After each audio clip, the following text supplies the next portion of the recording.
Selamat sore, oi semuanya. Mudah-mudahan sehat, teman-teman media. Dan saya ingin mengucapkan khusus terima kasih nih buat Musika yang udah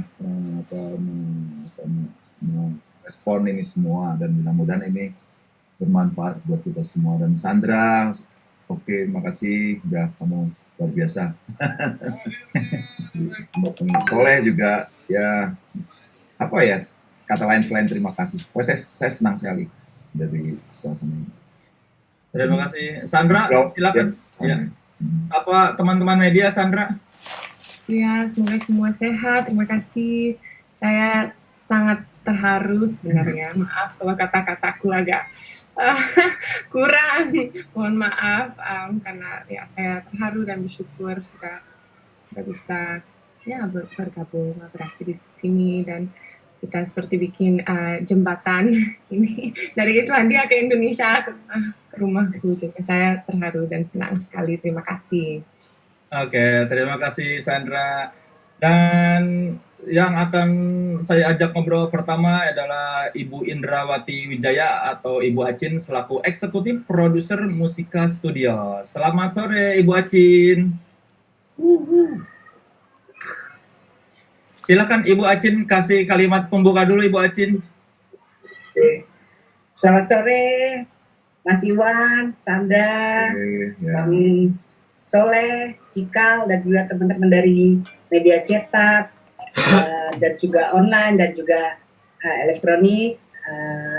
Terima kasih atas segala yang waktunya dan kesempatan kita bisa ketemu hari ini.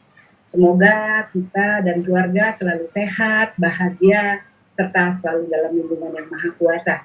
Amin, amin, amin. Sekali lagi, terima kasih banyak. Thank you. Selain Bu Acin, ada juga Mas Benyo, selaku General Manager Musika Studios. Mas Benyo, dadah Mas Benyo. Assalamualaikum warahmatullahi wabarakatuh. Waalaikumsalam. Silakan Mas Benyo, sapa rekan-rekan media, Mas Benyo. Siap. Selamat sore Om Iwan, selamat sore juga Cikal, Bu Acin, Om Soleh, dan rekan-rekan yang ikutan di dalam press conference ini. Semoga kita semua sehat-sehat selalu. Terima kasih sekali atas partisipasinya untuk rekan-rekan media yang sudah hadir di press conference hari ini. Dan alhamdulillah sekali bahwa kita saat ini masih diberikan nikmat sehat dan juga bisa merilis single terbaru dari Om Iwan. Walaupun dalam kondisi pandemi saat ini, semoga single terbaru ini bisa sukses dan menghibur banyak orang di dalam kondisi pandemi saat ini. Amin, amin, amin. Terima kasih. Terima kasih Mas Benyo. Dan buat rekan-rekan media yang mungkin bertanya-tanya, siapa Sandra Yatifei ini? Kok bisa-bisanya seorang Iwan Fals ngajak penyanyi yang relatif belum dikenal oleh media, tapi tahu-tahu keluar rilis single. Sebagai intro, Sandra Yatifei ini sudah kenal seorang Iwan Fals itu dari tahun 2016. Dari konser Situs Budaya ya Mas ya. Dan dari sana sudah beberapa kali manggung sehingga kalau ditanya apakah ini Mas Iwan Fals hanya kenal begitu saja langsung diajak single, tidak. Jadi sudah panjang perjalanan seorang Sandra Yatifei hingga akhirnya diajak bekerja sama dengan seorang Iwan Fals. Saya nanya dulu ke Sandra deh, masih ingat nggak 2016 itu seperti apa yang kamu rasakan ketika diajak manggung di tempatnya Mas Iwan Fals? Iya, masih ingat dong. Masih ingat. Ya sebenarnya waktu itu waktu kita baru saya kenal sama Cikal di Sulawesi waktu itu. Itu lagi gerhana matahari ya. Sesuatu yang sangat luar biasa yang terjadi di alam. Ya, dan sebenarnya waktu itu ada sesuatu yang susah untuk deskripsi. Kita seperti kok nyambung gitu ya Cika, nyambung. Terus waktu saya diajak untuk nyanyi di konser Situs Budaya juga sangat nyambung karena dari saya kecil orang tuaku kerja tentang melestarikan lingkungan, terutama hutan-hutan adat di Indonesia. dan komunitas orang tuaku selalu kerja tentang ya melestarikan budaya juga, budaya adat dan lingkungan, dan saya ada seperti sangat tertarik dengan tema konser ini, dan waktu itu terharu juga dan senang sekali bisa nyanyi laguku, bisa nyanyi sama Om Iwan, dan ada komunitas orang tua aku juga datang semua diundang di acara itu, dan ya saya sangat ingat, dan itu jadi salah satu pin seperti untuk karirku juga, karena waktu itu saya masih mulai nulis lagu, dan Tante Yo sama Cikal dan Om Iwan selalu bilang ya Sandra harus lanjut. Terus setelah itu beberapa tahun setelah itu rilis albumku sendiri, ada kolaborasi sama Darah Muda, dan kita gabung lagi, jadinya ya perkembangannya sangat organik, sangat natural ya. Waktu pertama dikenalkan kepada Sandra, Mas Iwan, apa kesan yang timbul di benak Mas Iwan melihat sosok Sandra? Wah, ya anak muda yang baik kan gitu ya, musikal. Dia cerita sempat lihat gerhana matahari. Saya sempat diajak ke rumahnya Sandra di Bali itu kan. Iya. Nah, terus terbuka, saya lihat kamar orang tuanya, kamar ini, lalu ada foto Bob Dylan Iya benar. di rumah. Lalu mamanya cerita, ada di bawah itu ada 2 tingkat, ada kolam renang kan di tempatmu di Bali itu. Cerita kalau liburan keluarga suka lompat dari lantai kedua ke kolam renang itu. Wah, luar biasa. Saya berani banget gitu kan. Jadi saya tertarik aja, udah senang aja dengan suasana itu. Lalu kerja sendiri di rumahnya kan nggak ada yang bantu, ada yang apa semua. Saya langsung tergerak aja gitu. Dan setelah itu ya terjadi begitu aja. Lalu sempat main di panggung berapa kali kan di Senayan sama di rumah. Begitu komunikatif Sandra itu, bukan di dalam panggung juga dan juga sama orang lain. Silaturahminya luar biasa. Dan kan manusia nggak bisa hidup sendirian gitu ya. Manusia tergantung manusia lain. Jadi saya pikir itu udah suatu alasan yang kuat buat saya untuk terus berkomunikasi gitu. Apalagi lalu kemudian tadi Sandra cerita soal masyarakat adat, tentang hutan lindung, tentang kebudayaan. Wah, Tuhan memberikan saya kesempatan untuk lebih kenal lagi sama Sandra kan gitu. Saya juga terharu jadi ini. Lalu direspon sama Musika yang juga luar biasa itu. Ya. Sungguh magis ceritanya ya, berawal dari bulan purnama sampai akhirnya ke dapur rekaman. Gerhana matahari tadi. Oh iya, gerhana matahari. Benar. Nah kan ini 1601 ini single baru Mas Iwan. Ya. Kenapa di single 1601 Mas Iwan kayaknya pas nih mengajak Sandra buat kolaborasi, Mas?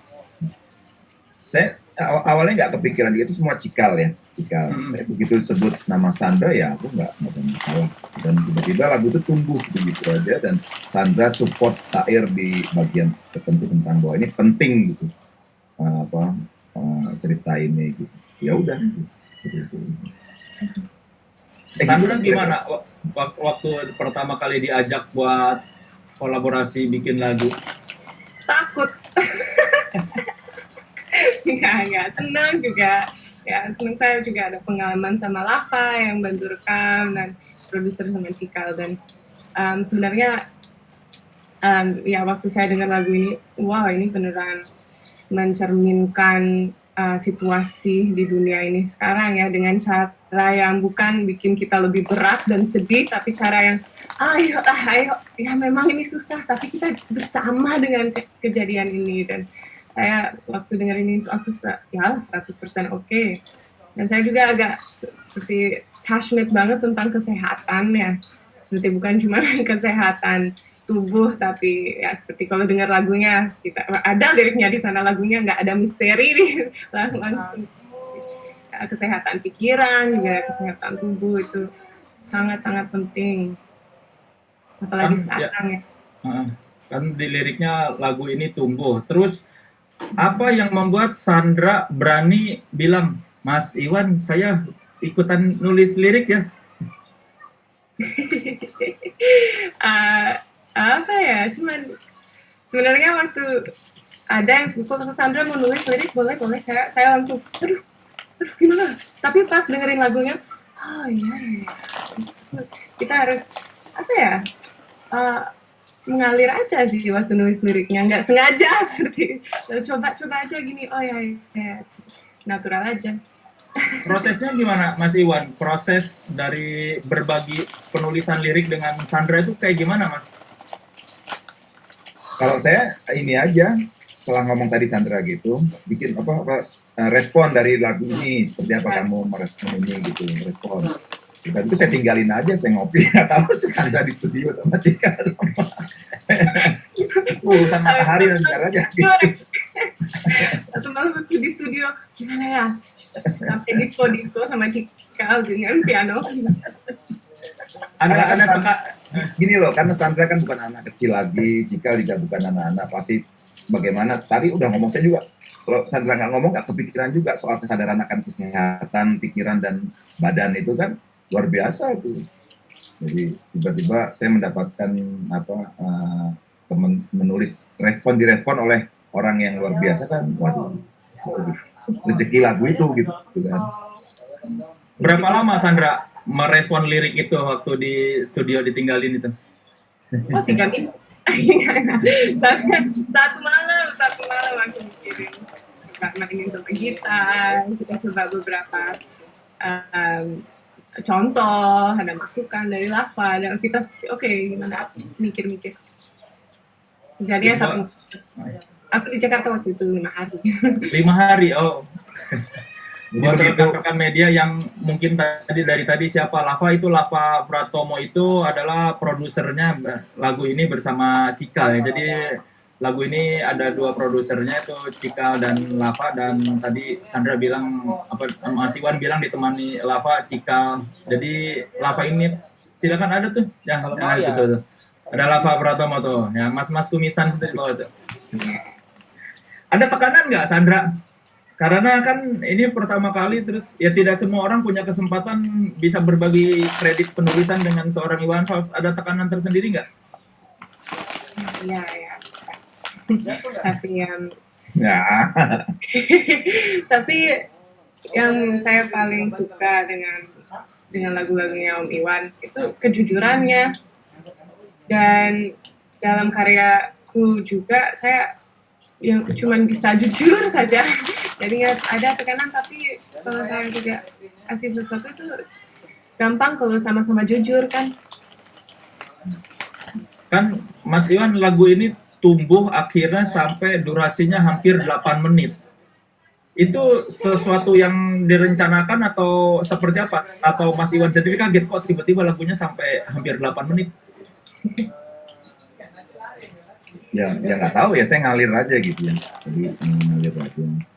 Jadi kembali ke soal tadi itu, proses penciptaan. Jadi begitu udah jadi baru saya datang gitu. Jadi saya nggak ikut proses Sandra. Tapi begitu udah jadi baru saya datang. Tapi itu udah pokoknya tahu jadi gitu. Soalnya kalau saya ikutan takutnya cerewet juga kan, nanti jadi malah gini malah jadi nggak jadi, akhirnya jadi. Ya nggak tahu ya, belakangan ini saya senang dengan panjang, nggak tahu lagu-lagu banyak panjang gitu. Saya ngikut aja, ngalir aja soalnya, ngalir gitu aja. Berarti lirik tuh dari porsinya Mas Iwan sudah jadi, Sandra melanjutkan gitu ya? Ya kelihatannya gitu, ada yang berapa yang terus dirubah atau ganti ini buat saya Sandra. Sebenarnya 1601 ini bercerita tentang apa Mas Iwan? Ya ini cuma sebagian penggalan waktu saya aja soalnya. Jadi artinya saya catat aja apa yang saya juga nggak tahu tentang apa, tapi bahwa saya harus menulis lagu, saya harus survive hidup dengan sehat gitu kan. Hanya kebetulan saya bisa lagu, bisa bikin lagu, bisa nyanyi, ya udah itu yang saya ikut. Lalu tiba-tiba di situ ada Taliban, Saliban, ada Kadrun, Odrun, ada Goyang, ada doa, ada Rusia, Indonesia. Saya bagian, saya nggak bisa apa-apa. saya bagian dari itu semua gitu. Dan ya inilah saya gitu. Ya intinya ya cinta. Bahasa cinta kan macam-macam ya. Nah kalau nggak ada batasan itu, nggak ada bingkai itu, nanti repot ya gitu. Kan ada juga liriknya bagian sementara di HP-ku makin banyak iklan. Ya HP-mu juga sama iklan juga. Apakah lagu ini tercipta karena Mas Iwan sering scrolling sosmed terus terlalu Ya, banyak ya. informasi akhirnya Iya benar. Saya ya, jadi teman akhir itu handphone kan. jadi teman. Jadi ya, semua saya nulis syair di situ, dapat informasi di situ, semua di situ. Ya benci tapi rindu atau gimana? Dan tapi yang saya suka adalah di ujungnya lagu ini kan mengajak orang untuk bergoyang sambil berdoa. Jadi kalau di awal itu seperti ada kekalutan Mas Iwan melihat kondisi saat pandemi, tapi di ujungnya ada harapan. Apakah itu yang ingin disampaikan Mas Iwan di lagu ini juga, bahwa mengajak masyarakat untuk penuh optimisme? Iya harus dong itu. Cuman kan saya gimana ya? Ayo gitu, bukan gitu ya. Ayo sama-sama kita bangun ini hidup kita bareng, harus kita selesaikan sama-sama. Ya harus kalau optimis tuh. Kalau enggak ya ngapain kita mesti kerja ya. Kan ada lirik bergoyang sambil berdoa, itu seperti apa Mas? Oh apa ya, hampir semua tarian-tarian sufi juga gitu kan ada.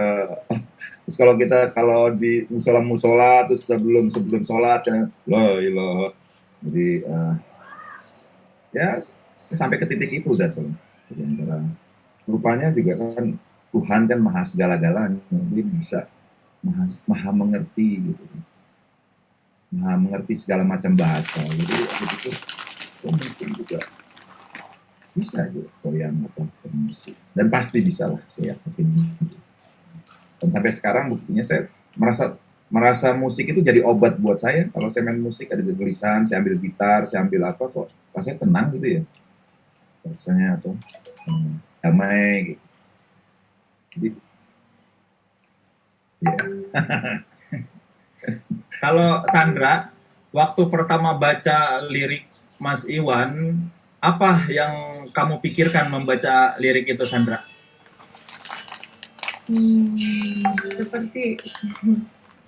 Seperti ada jendela ke dalam hidupannya yang memang seharian gitu. Seperti ini jujur aja. Ini dan sangat gampang untuk relate ke itu ya. Sangat oh ya, kita semua lagi main-main HP sekarang, ngapain di rumah kan, lihat-lihat stres juga dengan banyak informasi yang masuk lewat HP, lewat laptop gimana. Jadinya saya sangat ini seperti mencerminkan zaman now. Tapi dari perspektif yang penting juga. Yeah. Zaman now gini dong ya. Zaman now. Love itu Mas. Oh love itu. Ya love Korea. Mas Iwan, kata Cika katanya sempat mempertanyakan, yakin lagu ini yang mau direkam katanya. Mempertanyakan gimana? Iya, maksudnya kok bener milih lagu ini direkam, liriknya kayak apa Mas Iwan, kayak yang nggak terlalu pede dengan liriknya. Dan mana ada orang yang pede.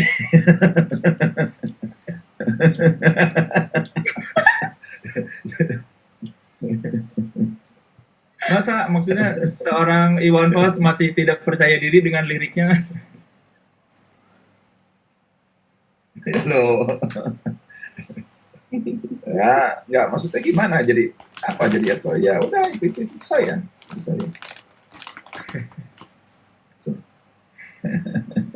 Oke, ini kita video klipnya baru mau tayang nanti tanggal 1 Agustus ya. Cuma ini saya mau kasih spoiler sedikit. konsep video klip ini cukup menarik karena dibuat mencerminkan di masa pandemi. Jadi syutingnya dilakukan di rumah masing-masing dan sutradaranya ini Upi Debrur ya, Upi nama lengkapnya Upi Avianto ya, Mas Arlan ya. Ya, Ya, jadi nanti dikenal kita- dengan Upi Guava. Upi Guava, vokalisnya Debrur. Nanti kita ngobrol sama Mas Arlan dari ANR dari Musical Studios yang bakal cerita soal konsep dari video klip ini. Tapi sebelum kita ngomongin video klip, saya mau nanya sama Bu Acin dulu nih. Bu Acin, tadi kan Ibu bilang album yang, oh iya ini saya lupa nih, karena Bu Acin bilang album, saya mau tanya dulu sama Mas Iwan, ini single buat teaser-teaser pengisi kekosongan apa bakal jadi album Mas Iwan? Oh, ini album sebenarnya ada berapa lagu? Ya itu ada album. Tapi sebelum saya jawab album, tadi saya mau tegasin lagi soal PD itu supaya nggak ngambang gitu ya. Sekarang siapa yang PD sekarang ini? Orang itu udah mau perang Laut Cina Selatan dan segala macam. Tiba-tiba WHO bilang bahwa ini adalah awal dari gelombang kematian gitu kan. Justru ini, tapi kan kehidupan harus tetap jalan gitu. Saya nggak pede apakah syair-syair saya bisa memberi manfaat buat orang lain, gitu kan. Bisa memberikan inspirasi. Tapi saya beranikan diri untuk bersuara tadi, ya siapa tahu sebagai orang yang berumur hampir 60 tahun, pengalaman-pengalaman hidup ini bisa tercermin di syair-syair yang bisa menginspirasi generasi berikutnya. Tapi terus terang saya juga apa bisa gitu ya. Orang udah pandai-pandai sekarang ini kan gitu. Semua orang ilmu udah di tangan semua. Jadi kecenderungan orang sekarang ini kan nggak mau dengar orang lain ngomong. Karena orang udah pandai, semua udah pinter. Sehingga antara pinter sama keminter itu nggak jelas batasannya gitu. Tapi kan saya harus tetap berjalan. Ya oleh karena itu mungkin saya ada terkesan seperti enggak pede. Tapi saya pun bersyukur dengan kesan itu. Karena dari situ saya akan terus membuat lagu terus. Sampai kapan sih pede ini? Mungkin nanti kalau udah sampai ke batas waktu. Itu kira-kira Soleh. Iya. Tapi kan dari dulu Mas Iwan ini selalu menangkap zaman ya. Jadi lagu-lagu Mas Iwan ini penanda zaman. Dari zaman kayak Tampo Mas Tenggelam, terus ada Gunung Galunggung Meletus, sekarang pandemi. Jadi ya menurut saya sudah tidak seharusnya minder sih. Loh iya, nggak usah saya, Jokowi juga gitu, Putin gitu juga, Xi Jinping juga gitu, sama. Orang-orang, bahkan orang alim ulama juga bingung, dokter sama dokter pun berkelahi gitu sekarang ini. Jadi ini suasana yang aneh memang. Tapi oke, alhamdulillah kita bisa ketemu kan sekarang ini. Bisa ngomong kebingungan kita. Jadi sebenarnya ketika Mas Iwan nulis lagu tuh itu ingin mencatat apa ingin menyampaikan apa seperti apa motivasinya? Saya mengosongkan diri aja. Mudah-mudahan menjadi kertas putih tanpa pretensi apa-apa. Ya tentu ada berharap dunia bertambah baik gitu pasti ya. Tapi bisa apa gitu. Harapan itu ada, saya punya anak saya yang mungkin atau punya teman, ada keluarga dan segala macam. Kalau dunia hancur kan saya merasa bersalah juga. Jadi bakal ada albumnya ya Mas ya? Album. Nah,